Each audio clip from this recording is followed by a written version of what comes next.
What is up, guys, gals, everything in between? My name is Joe Dirt from the Just Roll With It gaming group.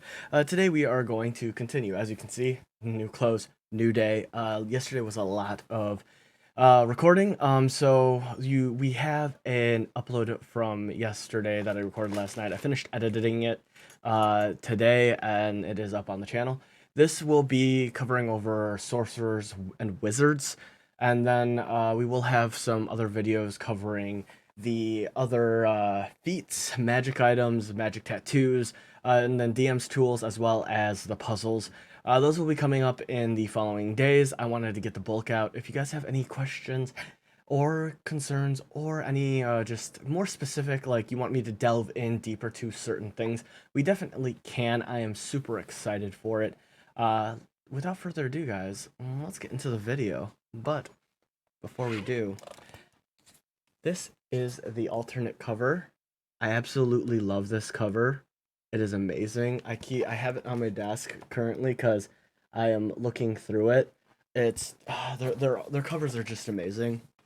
I got it today from my local game store, Anime and Things. I will be leaving a link for in the description of the video below. They help support us in getting specific things like that. I do have a pre-order always available for that. She did inform me, Janet did inform me that they are selling Tasha's Cauldron of Everything on their website. So if you want to pick up a copy for yourself, be sure to hit the link below for those guys over at Anime and Things. They do ship across the United States, and if you are ordering from a different country, I believe most countries she'll be able to get it shipped to you. However, through the United States, it's not an issue. So if you're in the times we live in currently, if you can't get out of your house, be sure to hit up that link. And they are great people. Support your local game stores, and guys, don't forget to support us by hitting the subscribe button, like, and share this video with your friends if they are new to D&D and want to watch all the videos that we have to offer, as well as just learn about other tabletops. As well as, guys, if you guys want to see us do our live play campaign, it is in the link tree link below with all our Twitters and social medias.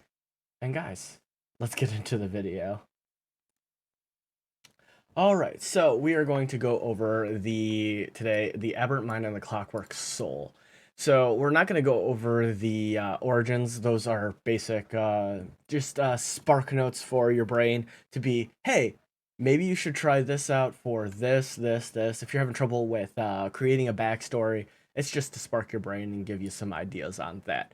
So the first level Aberrant Mind feature is you learn an additional spell at certain levels. So the first level through, 9, so first, third, fifth, seventh, and ninth level.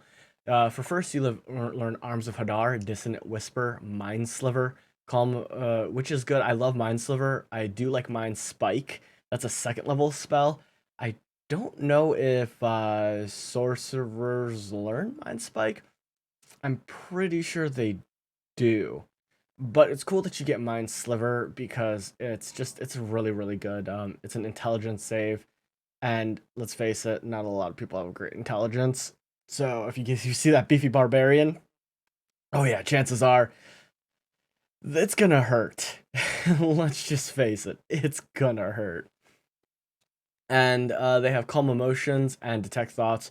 Those are really good at third level. Detect Thoughts is kind of, an obvious one. I mean, it is a second level spell, but it's nice to be able to have it not prepared for yourself. And just being able to, do the mind thing makes sense. Calm Emotions also makes sense. It's a really good spell to have just because, just being able to calm a small crowd of people is really nice. My bard actually had calm emotions, and he used it on himself and the people in the radius around him. It does come in handy, but it's very very very particular. But it's very good. Hunger of Hadar and Sending. Sending is dope. Fifth level. It's a third level spell. It's just nice to have because I know clerics have it, but I don't know. I think clerics and some paladins. I don't know if any other class. I'm not very familiar with Sending. I've never used it personally, and I've never played a cleric that has gotten up to that level. But definitely a good spell, especially being, a mind sorcerer. Makes sense. And then Everard's Black Tentacles and Summon Aberration. Both very cool spells. Never used Everard's Black Tentacles, but Summon Aberration, I mean, makes sense. It's a conjuration, and you're a mind person. Makes sense. Rary's telepathic bond and telekinesis. We've seen these in the Sci-Fighter. We've seen a variant in the Soul Knife warrior rogue, not warrior. But yeah, makes sense, works, and it's it's good. This one's just better because you don't have to wait until 18th level, and capstone for the Psy Warrior. It's okay, not bad. The first level telepathic speech, you get to you form a telepathic bond connection between your mind and a mind of another. As a bonus action, choose one creature you can see within 30 feet of you. You can choose a creature you can speak telepathically with each other while the two of you are within a number of miles equal to your charisma modifier. I mean, usually if you're playing a sorcerer or any charisma caster, you're gonna try to get to a 20, so that's 5 miles. Whew.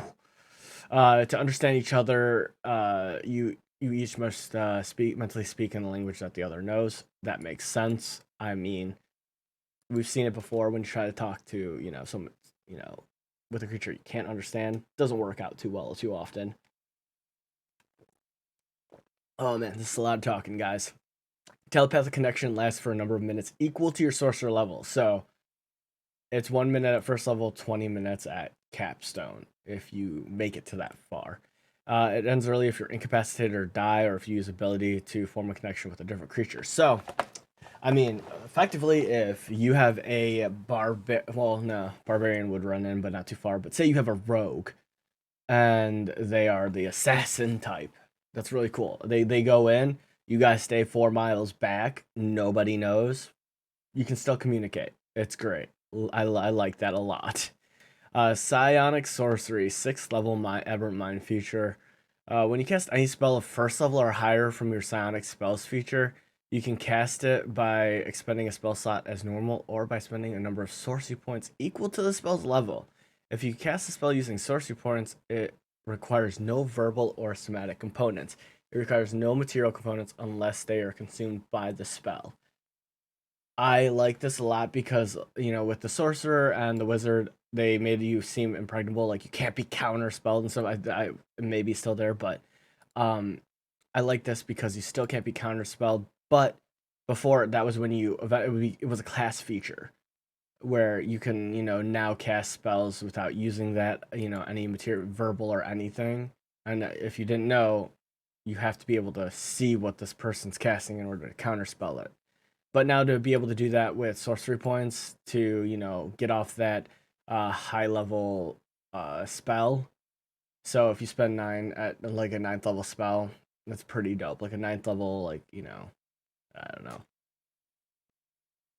Black Everard's Black Tentacle or Hunger of Hadar. That's dope. Um, it's the psionic defenses. You gain resistance to psychic damage at 6th level. That's good. And you have advantages on saving throws against being charmed or frightened. This is huge, especially once you start getting into like 8th, ninth, like the mid-level content. Being charmed or frightened, that's big. 14th level, the Revelation in Flesh. You can unleash an aberrant truth hidden within yourself. As a bonus action, you can spend one or more sorcery points to magically transform your body for 10 minutes. I think this is the one, maybe.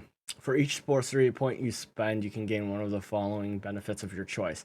The effects last until the transformation ends. Ooh. So I mean, you have to spend one. So like, I guess it's one, two, well, 1, 2, 3, 4, maybe, and then with more, you can see any invisible creature within 60 feet. Whew. Behind, provided isn't behind total cover, which makes sense. Your eyes also turn black or become withering sensory tendrils. So just like the visual cue, that's cool. You gain a fly speed equal to your walking speed, and you can hover as you fly. Your skin glistens with mucus or shines with an otherworldly light. Oh, mucus! I don't like that. But very cool. I like they're giving you a visual cue as well. You gain a swimming speed equal to twice your walking speed, and you can breathe underwater for 10 minutes. That's amazing. Moreover, gills grow from your neck or fan out from behind your ears. Your fingers become webs, or you grow a writhing cilia that extends through your clothing. Okay, so they're offering like actual changes. That's cool. Your body, along with any equipment you're wearing or carrying, becomes slimy and pliable. You can move through any space narrow as 1 inch without squeezing. You can also spend 5 feet of movement to escape from non-magical restraints or being grappled. This is actually the visual cue is gross AF, but this is great. So if you're trying to escape to say someone buries you alive and you know or you're in a cave in a tunnel and you obviously know as a sorcerer, I'm sorry all the sorcerers out there, you're not very strong. Well, you don't need to be. Spend 1 sorcery point, go through the rocks, get out. That is cool. I like that a lot. But moreover, I mean, people are going to be using it for non-magical restraints and being grappled. Mostly the grappled, because I mean, you're going to get the, you know, barbarians and knights and big beefy boys, bosses like minotaurs and stuff grappling you. You know, it's going to be used for that. Still very cool. And just being using 5 feet of movement to escape from it. That's so cool. Uh, and then at eight, wow, words. Warping Implosion at 18th level. You can unleash your aberrant power as a space warping anomaly. As an action, you can teleport to an unoccupied space within 120 feet of you. Immediately after you disappear, the creature within 30 feet, each creature within 30 feet of you, uh, of the space you left, must make a strength saving throw. On failed save, a creature takes 3d10 force damage and is pulled straight towards the space you left, ending in an unoccupied space as close to your former space as possible. On successful save, the creature takes half damage and isn't pulled. And then once you long rest or use 5 sorcery points to use it again. That's cool. That's like a better Well, no, I still think Thunderstep is technically better because you can upcast it, and but still 3d10 damage. That is especially for free for the first one. I mean, you just have to take a long rest. Like that is so clutch to just. It's a free. That's what makes that better than Thunderstep because you have to use a spell to use it. But to just be able to be like, oh, I shouldn't be here, and then disappear and then suck enemies in, especially if they're like, say, normal skeletons or bandits or something that aren't going to have a huge amount of strength. But once you get to like the boss mobs, chances are they're going to take half damage because usually people have bigger strength pool reserves. However, I mean, typically, I mean, you can spend 5 sorcery points to do it again. I mean, that's pretty cool. No, that is great abilities, great abilities. The Clockwork Soul. Guys, I'm like surrounded by food right now. We just got Chinese food, so after I get done recording this one, I'm so excited. I'm gonna eat some Chinese food. It's like all over here. It's gonna be great. But let's move on to the Clockwork Soul Sorcerer. This one I actually want to try if I end up doing a sorcerer. So this one is just explaining a little bit about him. But this one is the Clockwork Magic first level. It's the same as the Sorcerer. That's just explaining that you get spells, alarm, and protection from good and evil. I mean, those are pretty standard. Their protection from good and evil are great. Good stuff. Alarm is really good spell, especially if you are protecting yourself from being in an area. That's great. Aid is a really good spell as well. I mean, it lasts for 8 hours, and I mean, it's it's awesome for, helping out the team, especially with clerics and stuff. Lesser restoration. That's amazing that a sorcerer can get it. I mean, it's it's so handy for the little things. I mean, being blinded, deafened, paralyzed, or poisoned. I mean, it's great. Dispel magic, awesome. Protection from energy, that is great. Freedom of movement, huge. I love that you get it at 7th level. It's great. Summon construct makes so much sense. Again, like with aberration, it makes sense. Greater restoration at 9th level, awesome. And then a wall of force, amazing, amazing spell selection. We're not gonna talk about the manifestations again. That's all backstory. We're not going to get into that. It's one of those things like if you want to, I would recommend looking at it, or if you want an in depth about it, we can do it. Or if you want to look at character building, and by God, I love the cogs and stuff. The artwork is amazing. I keep on saying it because it's true. So restore balance. First level clockwork soul feature. Your connection to the plane of absolute order allows you to equalize chaotic moments. When a creature you can see within 60 feet of you is about to roll a d20 with advantage or disadvantage, you can use your reaction to prevent the roll from being affected by advantage and disadvantage. That's awesome, especially for those big bosses that have advantage against magical effects. Oh, yeah. Oh, yeah. And you get that at first level.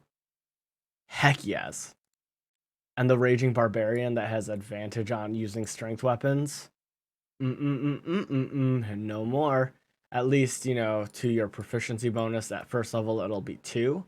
But still, I mean, usually barbarians, unless they're higher level, they don't have, rages. So, but still, that's amazing. Uh, Bastion of Law, 6th level. You can tap into the grand equation of existence to imbue a creature with shimmering shield of order. As an action, you can expend 1 to 5 sorcery points to create a magical ward around yourself and another creature you can see within 30 feet of you. The ward lasts until you finish a long rest or until you use the feature again. What? So it's a whole day? That's crazy. The ward is represented by a number of d8s equal to the number of sorcery points spent on the to create it. When the warded creature takes damage, it can expend the number of those dice. Roll them, reduce the damage taken. Oh, okay. I thought it was like temporary HP. For this one, like I haven't done any of the psionics. I did the soul knife, but I only played it till I think it was like level 6. But no, that is cool so that you can reduce it. So say you're say you're level 6, you have, I think it's like 1, so you'd have 6 of them. Say if you spend 6, it'd be 68. Say they hit them with a crit and they use all 68s and they that damage would have killed them, and they have it for 24 hours or until you take a long rest, which feasibly they could have it for 5 days. I mean, you would be almost dead from exhaustion and completely useless and stationary, but you could have it for 5 days. Wouldn't recommend that, by the way, but I'm just saying, 24 hours still, that's insanely good. Insanely good. Especially, I can only imagine that, like, the higher levels, like 20 d8s. That'd be crazy. Just like when you go into the boss monster, look at the tank, or look at the squishiest member of the team, or tank, or who I would probably put it on the tank and just be like, look, you're going in there, 20 d8s, and I mean, or just like 10 d8s. Oh, that's so cool. Trance of Order. 14th level ability. You gain the ability to align your consciousness to an endless calculation of mechanisms. As a bonus action, you can enter the state for 1 minute. For the duration, attack rolls against you can't benefit from advantage, and whenever you make an attack roll, ability check, or saving throw, you can treat a roll or the 9 or lower on the d20 as a 10. That's cool. So it's like it's a little worse than the rogues trait. where they can just do it actively all the time.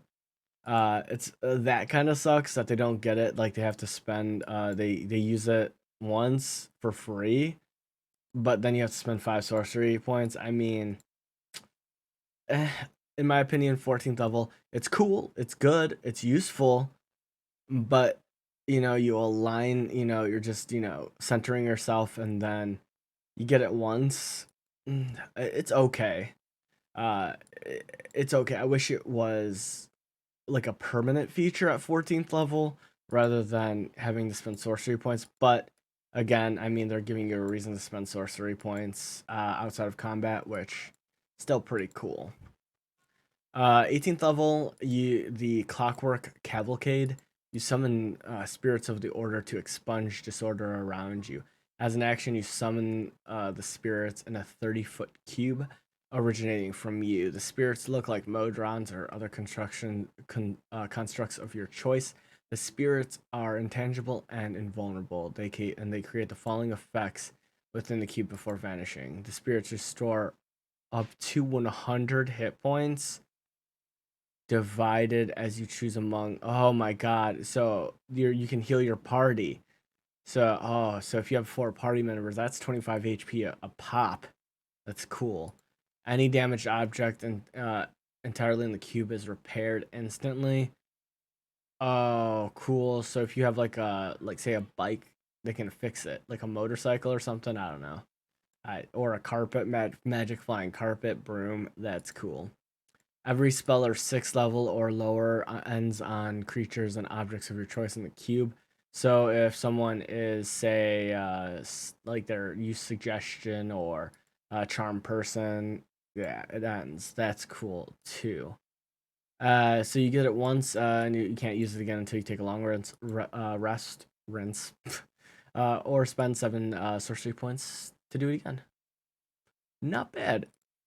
That's a pretty decent 18 capstone ability. It's not anything crazy, but I do like the fact that I mean if you are almost dead, that's like healing one person to 100 HP.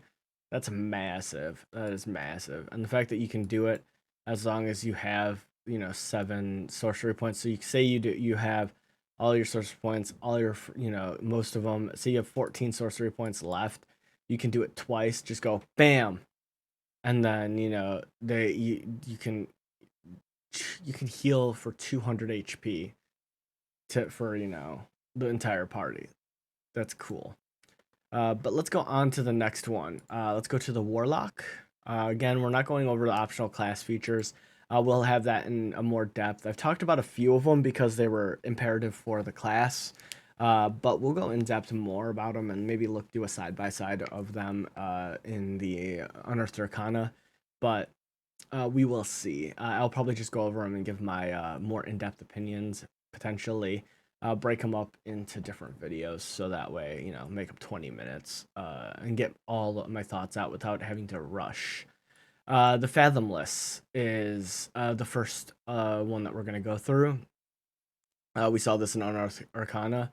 The first one, obviously, with any caster, most casters, anyways, you get some extra spells at certain levels.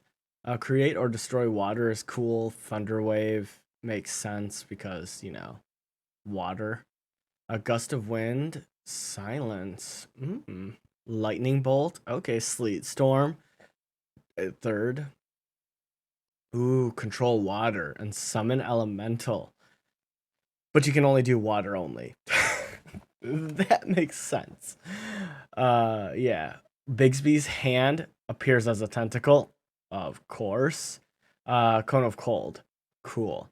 The summon elemental water only makes sense, but I mean, I wish you could choose. That kind of makes it, a tentacle. It kind of makes it, forced. But I mean, typically, I mean, you're really gonna choose the tentacle. I mean, makes sense, but uh, yeah. I wish they would allow you to have a little more customization in that spec. That's a decent, human warlock of the Fathomless. Nice, very simple. It looks like he got like a bit there. Tentacle of the Deeps. Why is it? Tentacle of the deeps. That's a weird way of putting it. Tentacle of the deep would make more sense. Uh, Plural on deeps. I mean, multiple. I don't know. At first level, you can magically summon a spectral tentacle that strikes at your foes. As a bonus action, you can create a 10-foot long tentacle at a point you see within 60 feet of you. The tentacle lasts for 1 minute or until you use this feature to create another tentacle. When you create the tentacle, you can make a melee spell attack. That's great. Against one creature within 10 feet of it. On hit, the target takes 1d8 cold damage, and its speed is reduced by 10 feet until the start of your next turn. Ooh, when you reach 10th level with this class, it's increases to 2d8. Good. As a bonus action on your turn, you can move it up to 30 feet and repeat the attack. Very cool. You can summon the tentacle a number of times equal to your proficiency bonus. Regain all expended uses when you finish a long rest. Cool. Gift of the Sea. You gain a swim speed of 40 feet and you can breathe underwater at first level. That's nice. Oh, Oceanic Soul. 6th level. You are now even more at home in the depths. You gain resistance to cold damage. In addition, when you are fully submerged, any creature that is also fully submerged can understand your speech, and you can understand theirs. So pretty much, in order to interrogate somebody or talk to somebody, just carry around a bathtub with you, and then just hop into the bathtub, and then you can understand them. Weird, but would work. Guardian Coil, 6th level. Your tentacle of the deeps can defend you and others, interposing itself between them and harm. When you or a creature you can see takes damage within 10 feet of the tentacle, you can use your reaction to choose one of those creatures and reduce the damage to that creature by 1d8. At 10th level, it increases to 2d8. So, like your damage, the damage with it. That's cool. It gives you more things to do with your reaction. I love it. Instead of opportunity attacks or nothing, it's nice to have that baked into the class. Grasping Tentacles at 10th level. You learn the spell Everard's Black Tentacles, which makes sense. It counts as a warlock spell for you, and it doesn't count against the number of spells you know. And you can also cast it once without using a spell slot, and you regain the ability when you finish a long rest. Very nice. Whenever you cast a spell, your patron's magic bolsters you, granting you a number of temporary hit points. So you get 10 hit points. Temporary hit points. However, the damage can't break your concentration on the spell. Ooh, so it's like a non-concentrate because it's technically concentration, but it's non-concentration for you. That's nice. Fathomless Plunge. You can magically, at 14th level, you can magically open conduits to the watery destinations.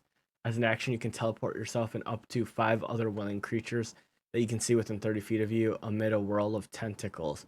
You all vanish and then reappear up to 1 mile away in any body of water you've seen, pond size or larger, or within 30 feet of it.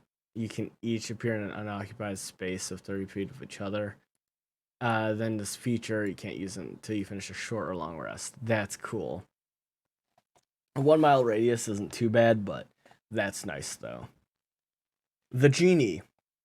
This is one that I know a couple people that are excited for this this subclass. I'm interested to see what they changed. The Genie kind, it's just rolling a d4 and choosing. Typically, I mean, you'll have an idea of what you're looking for, but again, that's all character and plot development we won't get into. However, I love this art. To battle, yeah, it battles the Cyclops. I mean, yeah, they're sucking the Genie into the thing. It's great. Again, first level spells that you get. So now this is where, the elements become the, more of the pact. It's like the, going celestial or any patron. They are a patron. They give you different things.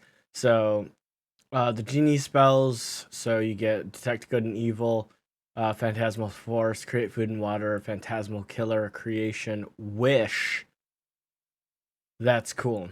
I think this is genie spells, which are all of them. So these everyone gets, but wish. Oh man. Oh man. Whew. But if you choose the Tao, you'll get these extra spells: Sanctuary, Spike Growth, ooh, Meld into Stone, Stone Shape, Wall of Stone, all Earth spells because Earth, Air, Fire, Water.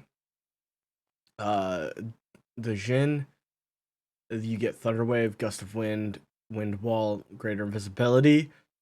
That's cool. Yeah, getting greater invisibility, amazing. Seeming, that is super cool. I like the Jin, man. Ifriti, ooh, that'd be cool. Burning Hands, Scorching Ray, Fireball, Fire Shield, what? And then Flame Strike. That's super cool that there's another way to get without, going to into I think it's the more evil. I mean, Ifritis are evil, but maybe it's a kind Ifriti. You could partially choose with your DM, but it's a nice way to get Fireball. And then Myriad spells: Fog Cloud, Blur, Sleet Storm, Control Water, Cone of Cold. Very cool. It's a nice assortment, and I think if that's just a normal genie, but I think all of them get them. I'm not sure. Uh, it, you know, I think it's just choosing class. You get Wish. That's crazy, crazy. I think that's just if you choose a genie. Just a genie, I believe, and these are if you want to do Doge and Ifriti, Myriad. This one, I mean, genies would be cool. Genie's Vessel. Nice. You choose a vessel. We're not gonna go into that. Roll a d6 or choose whatever you want. Or what I would recommend is talk to your DM and really choose one uh, that works for you. I mean, personally, I like the ring with a compartment. Keep them close. Have them on a ring, unnoticeable for the most part. Very cool though. So bottled right, well, and then when you are touching the vessel, you can use it in the following ways. Bottled Respite is an action you can magically vanish and enter your vessel, which means in the space that you left. So it'd be a ring on the ground. The interior of the vessel is an extra dimensional space in the shape of a 20-foot radius cylinder, 20 feet high, and it resembles your vessel. So that's cool. The interior is appointed with cushions, low tables, and comfortable temperature, while inside you can hear the area around your vessel as if it were in that space. You can remain inside the vessel up to the number of hours equal to twice your proficiency bonus. So at say level 1, you're gonna have 2 proficiency, so 6 hours. So most of a long rest. You exit the vessel early if you use a bonus action. You leave if you die, or if the vessel is destroyed. Oh, how'd you die in the vessel unless you came in dying? When you exit the vessel, you appear in an unoccupied space closest to it. Any objects left in the vessel remain there until carried out. That's huge. So you can put in a cursed object that people are looking for. That's nice. If the vessel is destroyed, every object stored in there harmlessly appears in an unoccupied space closest to the vessel's former space. Once you enter the vessel, you can't enter it again until you finish a long rest. So that's kind of like giving you a Mordenkainen's sanctuary, except it's attached to your level. And at first, I mean, you know, first level or well proficiency. But I mean like 3, 6, 9 for fourth, so 9 hours. By the time you get to like sixth level, I believe, or sixth to eighth or whatever that middle point, you can use this to for yourself for long rest. And I mean honestly, if your party just you put it next to the party or something, or give it to the barbarian and just be like, hey barbarian, hold this ring. Okay, it's my vessel for my genie. I'm gonna go take a nap. Or say you can't be seen. Here's this ring. Put it in your pocket. I'll be out. I can hear everything. in the space. Done and done. That's great. Genie's Wrath. Once during each of your turns, when you hit with an attack roll, you can deal extra damage to the target, equal to your proficiency bonus. So again, it started out at 2, 3, 4. Yeah. So depending on your patron, Dao is bludgeoning, thunder, Jin, fire, elemental damage. Makes sense. The vessel's AC equals your spell save DC. Okay, so it's your spell save DC. So usually, like if you have a high DC, it's 18. Uh, would be like the capstone. I mean, if you have a 20 spell save, its hit points equal to your warlock level and your proficiency bonus. So that's not very much, and it is immune to poison and psychic. So really, I mean, you're looking at uh, unless you roll terribly, an okay amount. I mean, of AC, but pitiful HP. If the vessel is destroyed or you lose it, you can perform a 1 hour ceremony to receive a replacement, which isn't too bad. The ceremony can be performed during a short or long rest. The previous vessel is destroyed if it still exists. The vessel vanishes in a flare of elemental power when you die. But what about all the things inside of it? I guess it's destroyed if it exists still. So, do all the items fall out in the place that it was in? I would assume so. Hmm. Elemental gift, 6th level. You begin to take your characteristics of your patron's kind. Oh, okay. Now you have resistance determined by your patrons. So elemental damage, very cool. Let's just hope you're not a tiefling, and then you choose a Nefriti, because then I mean it's null and void. In addition, as your bonus action, you can give yourself a flying speed for 10 minutes, during which you can hover. You can use this bonus action to your proficiency, and then long rest. That's cool. I like that. Giving yourself a little extra DD with your proficiency.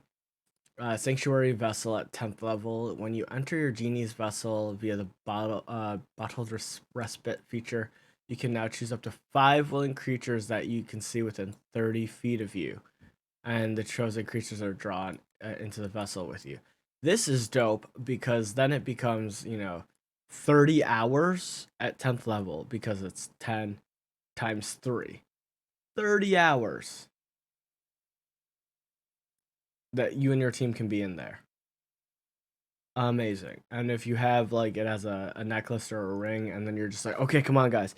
Why are we standing in a corner in a bush here? And then boom, now we wait, but we can listen. Or if yeah, just so many things I could go into, but that's cool. You can bring your team with you. So 5 willing, so it's 6 people. That's awesome. As a bonus action, you can eject any number of creatures from the vessel, and everyone that is ejected if you leave or die or the vessel's destroyed. In addition, anyone, including you, who remains in the vessel for at least 10 minutes gains the benefits of finishing a short rest. Nice. So 10 minutes. That's cool. And anyone can add proficiency bonus to the number of hit points they regain. Okay, your proficiency. So by then I think it's 4. So if they spend hit dice as part of their short rest there. Ooh. See, I like that as well, because then say they roll 4d like let's say it's a barbarian, 4d12 hit points on top of their constitution, which is 4, which then becomes plus 8. Insane. So I mean that's just great. And they don't have to leave immediately. Like if they're just like they can stay in there. That's amazing. Limited wish, 14th level. You entreat your patron to grant you a small wish. A wish.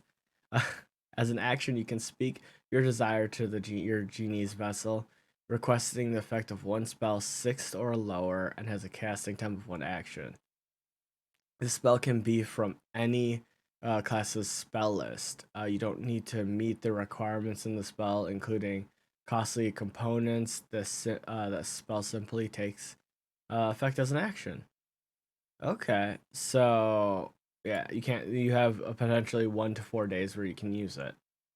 That's cool because Revivify, Resurrection. No, I think Resurrection's a 6th level, but you know what I mean. Even like a 6th level Fireball. Very cool. Very cool. I like that a lot. That's awesome. All right, next we are going to go on to the Wizard. This will be our final class that we're going to go over. Again, we'll go over optional class features later. But Blade Singing, I'm super excited because eh, it's great. Um, Jedi's, it's awesome. So first level, you don't get anything. I mean, you're just there.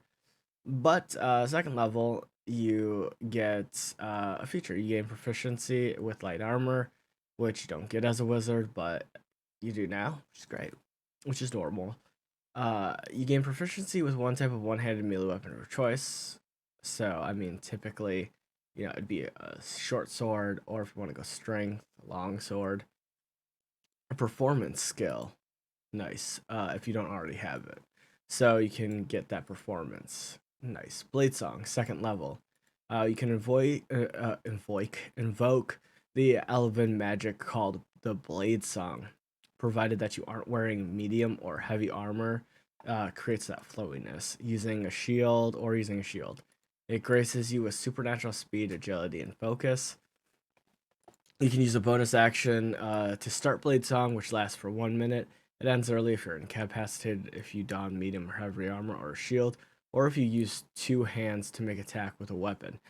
So that, versatile feature you can't use like on a long sword. So typically you'd want to do a short sword or just not, grip the long sword with two hands. You can also dismiss it, the Blade Song, at any time, so it's a free action, which is great. While your Blade Song is active, you gain the following benefits. You gain an AC boost to your intelligence modifier, which intelligence as a wizard is going to be your highest stat, or should be. So you're looking at, maximum, beginning, potentially, +4, maybe +5, depending on how you work it. You gain extra 10 feet, which is great, and you have advantage on acrobatic checks. You gain bonuses to any Constitution saving throw to maintain concentration on a spell. The bonus, so it's up to your intelligence modifier. Interesting. So I mean, it helps you. It's like a I guess not. It would be weaker, like a weaker Warcaster, but pair this with Warcaster, insane. You get advantage, and also as a wizard, I believe you're proficient in Constitution. Uh, that's insane. That's great. I love it. You can use this feature equal to your proficiency bonus. Yeah, same for the way they're going with everything. You gain extra attack, which is awesome. Extra attack is the same everywhere. The fact that wizard can get it in the subclass, great. Song of Defense, 10th level, you can direct your magic to absorb damage while your Blade Song is active. When you take damage, you can use your reaction to expend one spell slot and reduce that damage by the amount equal to 5 times the spell slot's level. Ooh, nice. Very cool. 14th, Song of Victory. You can add your intelligence modifier to a minimum of +1 to the damage of your melee weapon attacks while your Blade Song is active. Not bad. As a capstone, eh. But it is 14th level, which makes it okay. But still, very cool. It's more damage because you're probably using your dex, which is your dex is going to be your second biggest stat, or strength if you want to go strength. But usually this is more of a dexterous fighter. But not bad. Order of Scribes. Uh, this one's definitely interesting. So you don't get anything obviously at first level, but second you get Wizardly Quill. As a bonus action, you can magically create a tiny quill in your free hand. The magic quill has the following property. Your quill doesn't require ink. When you write with it, it produces ink in a color of your choice on the writing surface. The time you must spend to copy a spell into your spellbook equals 2 minutes per spell level when you use the quill for transcription. So it's say it's 5th level, 2, 4, 6, 8, 10 minutes. It's not bad. For no ink cost, just paper. You can erase anything you write with the quill if you wave the feather over the text as a bonus action, and it's within 5 feet of you. Oof. Very cool. So, secret notes. Pass a note, and then oof. The quill disappears if you create another one or if you die. Alright, Awakened Spellbook, 2nd level. Using this specially prepared inks and ancient incantations passed down by your wizardly order, you have awakened an arcane sentence within your spellbook. While you are holding the book, it grants you the following benefits. You can use the book as a spellcasting focus for your wizard spells. Huge. You can cast wizard spells with a spell slot that you can temporarily replace its damage type, and with a type that appears in another spell in your spell book, which magically alters the spell's formula for this casting only. The latter spell must be of the same level of the spell you're spending. So, say you do a fireball, a 3rd level fireball, and like say you switch it with a 3rd level sleet storm or something. That's cool. I don't know, just throwing out random things, but very cool. When you cast the wizard spell as a ritual, you can use the spell's normal casting time rather than adding 10 minutes to it. You can use this benefit. You can't do so. Wow. Once for a long rest. That's huge for like Liamid's tiny hut. Detect magic, identify. It takes 1 minute. Just popping out identifies. Nice. If necessary, you can replace the book over the course of a short rest by using your wizard quill to write arcane singles on a blank book or magic spell book which are tuned. Okay, so yeah, this is just say transitioning. Say if you want to say if your DM gives you a fancy spell book that is impervious to being destroyed or something, there you go. Manifest Mind, 6th level. You conjure forth the mind of your awakened spellbook as a bonus action while the spellbook is on your person. You can use the mind to manifest tiny spectral objects hovering in an unoccupied space within 60 feet of you. The spectral mind is intangible and doesn't occupy a space. It sheds a dim light of 10-foot radius. It looks like a ghostly tome, a cascade of text, or a scholar from the past. Cool. While manifested, the spectral mind can hear, see, and it has dark vision with a range of 60 feet. The mind can telepathically share with what it sees and hears, no action required. That's cool for scouting. Whenever you cast a wizard spell on your turn, you can cast it as if you were in the spectral mind space instead of your own using its senses. You can do that a number of times per day with a proficiency bonus, and you regain all of these.